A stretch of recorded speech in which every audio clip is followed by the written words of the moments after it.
आज ना छान अशा दिवसाची सुरुवात झालेली आहे आणि सकाळ सकाळ मी आलेली आहे मंदिरामध्ये. तर सकाळचं रुटीन काही घेतलेलं नाही, कारण की सकाळी आज आहे होळी आणि होळीनिमित्त खूप अशी धावपळ गडबड चाललेली आहे. आणि काहीतरी स्पेशल दिवस म्हटला आणि सण उत्सव असलं की मग साफसफाई म्हणा किंवा मग घरातील एक्स्ट्रा कामे म्हणा वाढत असतात, कारण सणानिमित्त आपण वेगवेगळ्या म्हणजे जास्त प्रमाणात काहीतरी कामं वाढवत असतो आम्ही. तर आता सकाळ सकाळ आले मी मंदिरामध्ये आणि मंदिरामध्ये आल्याच्या नंतर आज सकाळी मी म्हणजे लवकर पूजा करून घेतली. सगळी पूजा झाली आहे, तुम्हाला दाखवते कशा पद्धतीने झाली. म्हणजे बराच वेळ झाला पूजा करून झालेली. तर इथे पहा माझी मस्त पूजा करून झाली. बराच वेळ झाला मी पूजा करून गेलेली, त्याच्यामुळे अगरबत्ती वगैरे सगळं धूप वगैरे सगळं संपून गेले. तर आज होळी होती त्याच्यामुळे मग मंदिराची सफाई जास्त वेळ चालली, कारण की जास्त वेळ सफाई करायची म्हटलं तर मग देवाचे सगळे भांडे वगैरे सगळं स्वच्छ करून घ्यावे लागतात, त्याच्यामुळे जास्त वेळ लागला. तर आता मी यामुळे मंदिरामध्ये आले होते, कारण की आज ना आमच्या मंदिरामध्ये ना ऋषिकेश मंदिर म्हणून वरती नाव टाकलंय, पहा तुम्हाला दाखवते मी. तर मंदिर बांधल्याच्या नंतर भरपूर दिवस झाले, तर ते तेवढं नाव म्हणजे राहिलं होतं. तर ते आज ते लोक येऊन म्हणजे भैया लोक येऊन त्यांनी ते काम करून गेले. तर मी पाहण्यासाठी आलते की कसं दिसतंय ते नाव, नाही का, लांबनं घरापासून तर दिसत नव्हतं व्यवस्थित. तर म्हणलं एक चक्कर मारून यावा आणि पाहावा कसं दिसतंय. तर खूप छान दिसायला लागले पहा. तर ऋषिकेश्वर मंदिर असं का नाव पडलं बरं, कारण की जेव्हा आम्ही मूर्तीची स्थापना केली तर तेव्हा ना र अक्षरावरून त्या दिवशी मुहूर्त आलता, र नक्षत्र निघलेलं. तर मग नामकरण ब्राह्मण काकांनी काय केलं की नामकरण केलं आणि म्हटले की ऋषिकेश भगवान म्हणून आता हा महादेव किंवा हे महादेवाचं मंदिर ओळखलं जाईल. तर तुम्हाला दाखवते, खूप छान दिसायला लागले पहा. आणि संध्याकाळी तर अजूनच छान दिसन, तुम्हाला पुढे व्हिडिओमध्ये दिसणारच आहे. तर बघा किती छान दिसायला लागले श्री ऋषिकेश्वर मंदिर म्हणून, आणि मस्त दिसायला लागले.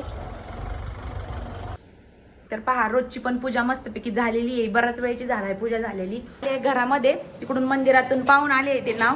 आणि इकडे पहा आमच्या अक्का बसल्यात निवांत. काय खाताय काय माहिती. आज आहे आमच्या अक्काचा उपवास, वेपर्स आहेत तळलेले. तर आज आहे रविवार. तर रविवारी ना आमच्या घरामध्ये ना नाश्त्याला फक्त खिचडीच बनती. तर कारण काय अक्का आणि बाबाला असतो उपवास. आणि इकडे आता आमची चाललेली आहे पुरणपोळी बनवायचं तयारी. तर ताई आता तयारीला लागलेली पोळ्या बनवायच्या. तर आता पटापटा पुरणपोळी खायला आज सगळ्यांच्याच घरी पुरणपोळीचा बेत असेल. तर गप्पा मारता मारता ना आमच्या अक्का आम्हाला म्हणल्या की लवकर लवकर आवरा पुरींनो, पुढची आपल्याला तयारी करायची आहे. तर म्हणलं चला आता अर्ध्या तासातच आपण स्वयंपाक करूया. तर आमचं तिघींचं आता ठरलेलं आहे की अर्ध्या तासामध्ये पुरणपोळीचा स्वयंपाक सगळं ओके करायचा आहे. आता फक्त पुरण शिजून झालंय आहे ना ताई, फक्त पुरणच शिजून झालंय. तर बाकीचं आता करायचंय. तर होईल का अक्का, होईल का अर्धा तासात? पाटावर बसल्या मी वाटूनच देणार म्हणले आज काही झालं तरी. आणि आता आम्ही टाइम लावणार आहे घड्याळात. आणि आता अर्धा तासामध्ये आमचा स्वयंपाक होतोय का नाही, व्हिडिओला असंच कंटिन्यू राहा, जेणेकरून तुम्हाला समजन की आम्ही केलाय का नाही अर्धा तासामध्ये स्वयंपाक. चला मग आता लाग का आम्हाला पटापटा चॅलेंज घेतलंय की अर्ध्या तासात काय नाही, तिघी होऊन जाणार आहे आम्हाला. तरी पण अर्ध्या तासाच्या आत होऊन जाणार आहे. तरी पण हो छानपैकी डाळ शिजली आहे आणि हे पहा आमची डाळ पण शिजून झाली आहे. कारण की आज लवकर लवकर कामे आवरायचं चाललंय आमचं, कारण की पुढं नंतर मग पुढे जाऊन होळीची पण तयारी करायची आहे, सगळी रांगोळी काढायची, पुन्हा अजून भरपूर काही काही कामे आहेत. बघा आमच्या पहिलवांनी वाटा उचलून आणला, कारण मिक्सरवर वाटत असतो. पण आता म्हणजे पोळ्या खूप छान होतात पाट्यावरती वाटल्यानंतर. आता अक्का वाटणार आहेत आमच्या. काय आमच्या अक्का म्हणतात मी वाटणार आहे आज. हो, रोज तर स्वयंपाक वगैरे काही करत नाहीत त्या, पण आज हो, कारण मग असं कालपासून कारण म्हणतात की शिमगा आलाय, उद्या शिमगा आहे, उद्या शिमगा आहे. मग पोळ्या करायच्या. जुन्या लोकांना असं सण आले की हा शिमगा म्हणतात. त्यांना कोणताही सण आला तर ते खूप उत्साही होतात, नाही का, ग्रुप येतं त्यांना. आणि मग आता स्वतःहून म्हणतात ते की मी वाटणार आहे पुरण. मग आता हे काम त्यांच्याकडे आता पुरण वाटायचं. आता एवढा मोठा पाटा उचलून आणलाय, दम लागला मला. पाणी पे. म्हणजे बाहेर ठेवला होता ना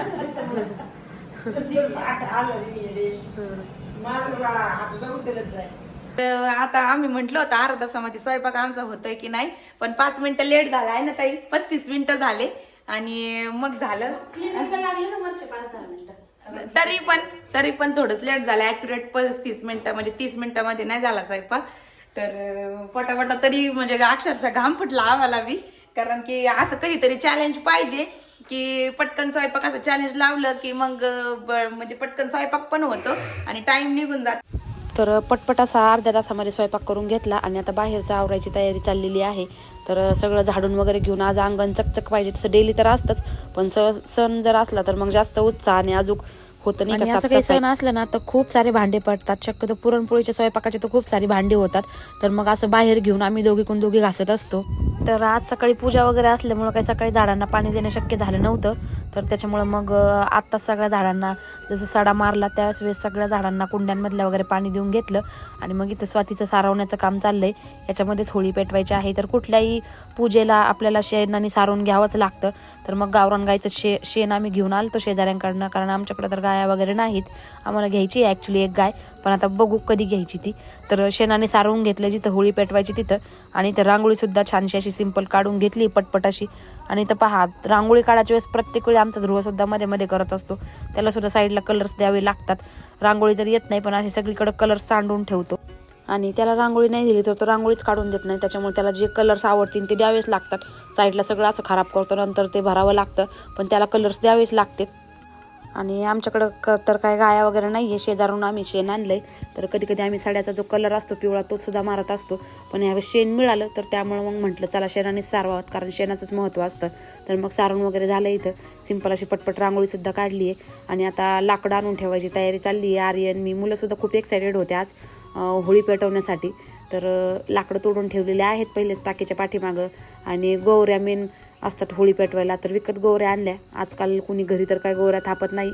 पहिले जुन्या याच्यामध्ये थापायचे, चुली वगैरे पेटवावं लागायच्या त्यामुळं, पण आजकाल कुठं पाहायला मिळत नाही. डोंगरावरती गेलं तर 16 सोमवारच्या वेळेसच ब्राह्मण काकांनी गोवऱ्या जमा करायला सांगितल्या होत्या, ज्या रान्नीशी गोवऱ्या असतात त्या. तर आम्ही बड्या मुश्किलीने डोंगरावरती जाऊन 1 घंटा फिरून दोघींनी 2-3 घमिलं गोवऱ्या आणल्या होत्या. विकतच्या जमत नाहीत 16 सोमवाराला, तर इथे विकत आणल्या होत्या आज 20 रुपयाच्या 5. तर 20 रुपयाच्या 5 गोवऱ्या मिळाल्या होत्या. तर गोवऱ्यांचा मान असतो होळी पेटवण्यासाठी. तर आमचे बाबासुद्धा बसले तर आमच्याबरोबर होळी लावू लागायला. तर इथं सगळी अशी होळी मस्त सगळ्या साईडने आम्ही रचून घेतली आहे दोघींनी. आमचे बाबासुद्धा होते गाईडलाईन करायला आम्हाला बसलेले शेजारी, कारण दरवर्षी तेच पेटवतात एकटे अक्का, आणि तेच पेटवायचे इथनं मागं. ज्यावेळेस आम्ही दोघी बरोबर होतो त्यावेळेस. तर बघा आमची मस्तपैकी तयारी झालेली आहे आणि 6-6:30 वाजलेले आहेत. तर सगळी तयारी झाली, नैवेद्य पण तयार आहे, पुन्हा थाळी पण तयार आहे. पण आमचे दाजीच कुठं म्हणजे कामानिमित्त बाहेर गेले, 10-15 मिनिटामध्ये येत आहेत. तर मग करणार आहोत होळीची पूजा. दाजी येत आहेत, तोपर्यंत मला असं वाटतंय आपण मंदिरातली पूजा करून घेऊ, कारण की दिवाबत्तीचा टाइम पण झालाय आणि मंदिरातली पूजा पण करायची, म्हणजे संध्याकाळची आरती बाकी आहे. तर त्यांना येऊपर्यंत मग तोपर्यंत आरती करून घेते, आहे की नाही? आलेत ते काय गाडी? अच्छा आलेत का? तरी पण आरती करून येते, तोपर्यंत फ्रेश होतील ते, है ना. आता आमचे साहेब पण आले. तर आणि इकडे घाला गाडी, इकडे जाऊ द्या, समोर नका आणू. आता ये तू पटकन पूजा करून जा. तर बराच वेळ यांची वाट पाहिली होळी पेटवायला. सगळे तयार होऊन बसले होते आणि फायनली हे आल्याच्या नंतर आम्ही होळी पेटवली. कारण दरवर्षी तर आम्ही बाहेर, आणि बाहेर असल्यानंतर इतका काही मूड येत नाही आपले सण साजरे करायला. तसं तर म्हणजे बाहेरच्या जे स्टेटचे त्यांचे वेगळे सण असतात, पण आपल्या गावची एक मज्जा वेगळीच असते. आपले पारंपरिक सण ज्यावेळेस आपण आपल्या गावी साजरे करतो त्यावेळेस एक वेगळीच फील येते. म्हणजे बाहेर राहिल्याच्या नंतर तो आनंद मिळत नाही सणोत्सव साजरे करायला जो आपल्या गावी मिळतो आपल्या माणसांबरोबर. तर हे सुद्धा खूप, यांना सुद्धा आज खूप इंटरेस्ट होता होळी सेलिब्रेट करण्यासाठी, कारण इतके वर्ष झाले बाहेरच होतो आम्ही. आणि ज्यावेळेस मी घरी होते त्यावेळेस आम्ही एकटं करायचो, अक्का बाबा मी आम्ही असं स्वाती. पण ह्यावेळेस सगळी फॅमिली कंप्लीट आहे, फक्त आमच्या राजूचीच कमी आहे. तर त्यांनासुद्धा आम्ही आज मिस करतोय. तर ते सुद्धा एक 5-6 वर्षानंतर रिटायरमेंट घेऊन घरी येणार आहे, त्यावेळेस आमची फॅमिली कंप्लीट होईल. तर सगळ्यांनी मिळून आज असं पहिल्यांदा, म्हणजे पहिल्या वर्षी हे होळीला घरी होते सगळ्यांबरोबर सेलिब्रेट करायला. याच्या अगोदर तर बाहेरच, आणि गेले 4-5 वर्ष मी बरोबर होते.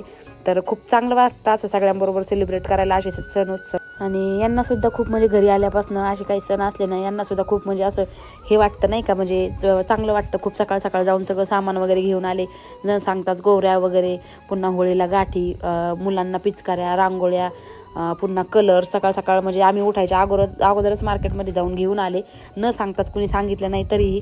पण त्यांनासुद्धा म्हणजे इतक्या वर्ष बाहेर राहिल्यामुळं खूप आपुलकी वाटते अशा सणाजवळ आले की घरच्या माणसांची. बोर बोर लागत का निधी लागते आम्हाला. मग आता तुम्ही सांगा आम्हाला की होळी का पेटवतात. तसं आम्हाला माहिती आहे पण थोडस शॉर्टकटनी माहिती. तुम्हाला सगळ्या सणांचं महत्व माहिती आहे, त्याच्यामुळे थोडस आपल्या सबस्क्रायबर फॅमिलीला सुद्धा सांगा की होळी पेटवण्यामागचा काय उद्देश आहे आपला. होळीचं महत्व असं आहे. होळीचं महत्व मेन मध्ये एक पॉईंट शॉर्टकट सांगायचं म्हटलं तर असत्यावर सत्याचा विजय. म्हणजे पुराण्या काळामध्ये हिरण्यकशिपू नावाचा एक दैत्य होता. हे सर्वांना माहिती आहे. तो दैत्याला एवढा म्हणजे स्वतःवर हे झालता, प्राऊड झालता की त्याला असं म्हणजे स्वतःला तो देव समजत होता. पण त्याला असं वाटायचं की फक्त सर्व लोकांनी माझीच पूजा करावा. म्हणजे त्याच्या दैत्याला असं वाटायचं माझीच पूजा करावा. पण त्याचा स्वतःचा मुलगा भक्त प्रल्हाद, त्याचं नाव पण भक्त प्रल्हाद घेतले. तो विष्णू भक्त होता तर तो विष्णूची पूजा करायचा. पण ती गोष्ट हिरण्यकशिपूला मंजूर नव्हती, कारण सगळं त्याची पूजा करतात आणि माझा स्वतःचा मुलगा असून तो विष्णूची पूजा करतो. पण मग होलिका ही हिरण्यकशिपूची बहीण होती. तर हिरण्यकशिपू आपल्या बहिणीला सांगतो का या भक्त प्रल्हादाला तू घेऊन अग्नीमध्ये बस म्हणून तिला म्हणतो, कारण की त्या होलिकाला अग्नीमध्ये न जळण्याचं वरदान असतं म्हणून. होलिकाला. तर म्हणून हिरण्यकशिपू म्हणतो की तू त्या भक्त प्रल्हादाला घेऊन अग्नीमध्ये बस, म्हणजे तो जळेल अग्नीमध्ये पण तुला काही होणार नाही. पण म्हणतात ना असत्यावर सत्याचा विजय.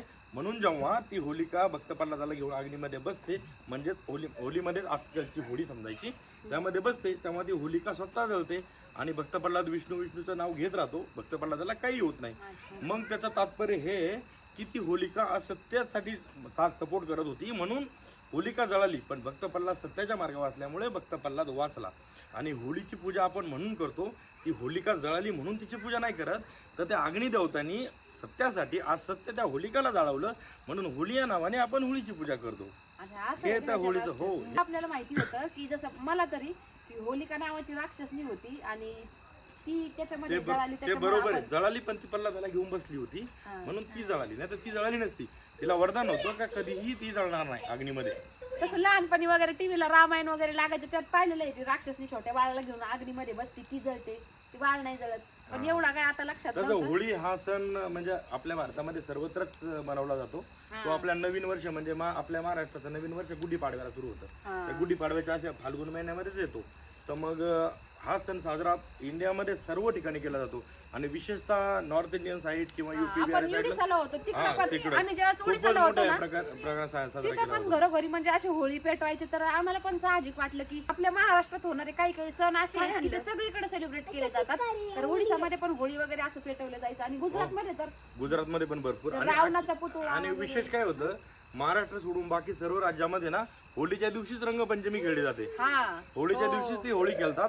फक्त महाराष्ट्रामध्येच असं आहे का होळीच्या दुसऱ्या दिवशी धुराडी किंवा रंगपंचमी आपण म्हणतो आणि आपण नंतर म्हणतो. आपल्या जीवनात सगळं रंगांचं महत्व कळावं त्यासाठी होळीचं. आणि बघा आमच्या ध्रुवानी पण एवढी बॅग भरून उद्याची तयारी आताच चालली आहे बिचाऱ्याची. बॅग भरून कलर एवढ्या ठिकाणी आम्ही बाहेर राहिलो ना तर ते होळीच्या दिवशी इतकी म्हणजे जबरदस्त अशी होळी कलर्सनी खेळतात. डिफेन्स मध्ये पण हा सण खूप चांगले रीती म्हणजे मोठ्या उत्साहाने साजरा केला जातो. डीजे वगैरे लावून कलर्स भाग. पण ते होळीच्या दिवशीच केलं जातं. तसं आपल्या इकडे होळीच्या दिवशी फक्त होळी पेटवतात आणि दुसऱ्या दिवशी मस्त असे सगळे कलर्स खेळतात. तर आम्ही पण उद्या कलर्स खेळणार आहोत सगळेजण. पहिले ह्यांनाच लावायचं आपण दोघी. ओके चला कलरनी ह्यांना आता बघू दे बरं नंतर. तर आता होळीचं झालंय सगळं, जिथले तिथे पूजा वगैरे. आणि सगळे मस्त आता करणार आहेत पुरणपोळी एन्जॉय. कारण असे सण उत्सव असले की त्यावेळेस आपले पारंपरिक डिशेस बनवले जातात. अशा सणानिमित्त दरवेळेस पुरणपोळी सगळ्यांच्याच घरात बनली जाते. आज आमच्या घरामध्ये सुद्धा बनली आहे. हो, आणि तेच तर महत्व असतं आपल्या महाराष्ट्रीयन सण उत्सवांचं. तर मग आता सगळे मिळून जेवण करायला बसणार आहोत मस्त बाहेर. कारण आता उन्हाळ्याचे दिवस आहे आणि आम्ही संध्याकाळी रोज सगळे इथं लॉन मध्ये किंवा मग बाहेर इथं पटांगणामध्ये सगळेजण बसून खाली जेवण करत असतो.